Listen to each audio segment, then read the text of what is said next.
The showrunners of Vikings Valhalla have all but admitted that the show is essentially a fantasy, loosely based on the real history of the Vikings and centering on the Norse explorer Leif Erikson.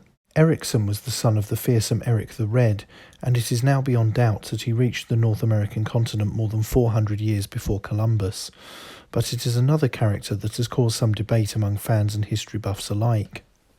Jarl Haakon is played by Caroline Henderson in the Netflix series and is at the centre of this debate. The character is referred to as Earl or Jarl Haakon. The show sets out that her grandmother came from a great African family and her grandfather met her and fell in love with her in Alexandria and brought her to Kattegat. Their child was Jarl Haakon's father, who became a great Viking warrior, and in the show she is the ruler of Kattegat. But away from the revisionism and fiction, who was the real Jarl Haakon? It is likely the character is at least a passing reference to Haakon Sigurdarson, otherwise known as Haakon the Powerful. Haakon lived from circa 937 to 995 AD and was the de facto ruler of Norway from around 975 to 995. Haakon's lineage is that he was the son of Sigurd Haakonsson, Jarl of Lade and ruler of Trondelag and Halagerland in northwestern Norway. According to the chronicler Adam of Bremen, he was of the stock of Ivar and descended from a race of giants. This stock of Ivar could refer to the famed raider Ivar the Boneless, allegedly the son of Ragnar Lothbrok, or it could relate to Ivar Vidfamne, a semi-legendary king of Sweden. But this regal lineage was not enough for Haakon, who claimed descent from the god Odin himself.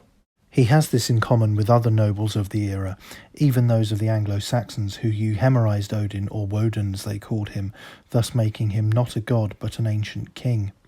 Haakon became Jarl after his father died at the hands of the king Harald Greycloak's men in 961.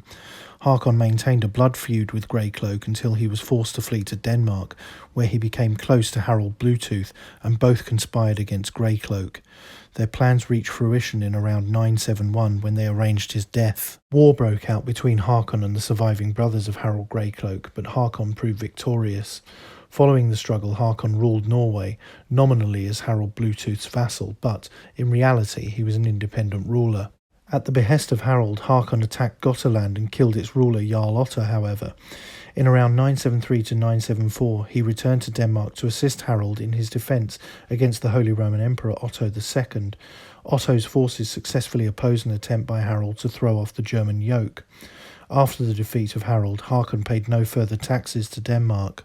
In a time where Christianity was spreading fast throughout the Scandinavian world, Haakon remained true to the old way. He maintained his Norse paganism even after Harald Bluetooth forced him to be baptised in around 975, ultimately leading to Haakon to abandon vassalage to Denmark.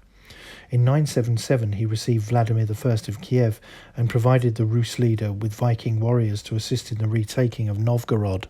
However, in 986, as part of a force led by the legendary Jomsvikings marching against Yarapolk I of Kiev, he tasted defeat at the Battle of Hjörungavágr. Things got worse for Haakon in 995 when he quarrelled with the Tronders, just as Olav Tryggvason, a descendant of Harald Fairhair, arrived. Haakon lost the support of his subjects and, in a final ignominy, was killed by his own slave Tormod Kark while hiding in a pigsty. Following their father's death, Haakon's two sons, Eirik and Svein, sought the protection of Olaf Skotkonung, the King of Sweden. And thus ended the storied saga of Haakon the Powerful. That's it for this video. Don't forget to like, share and most importantly subscribe, and thank you for watching.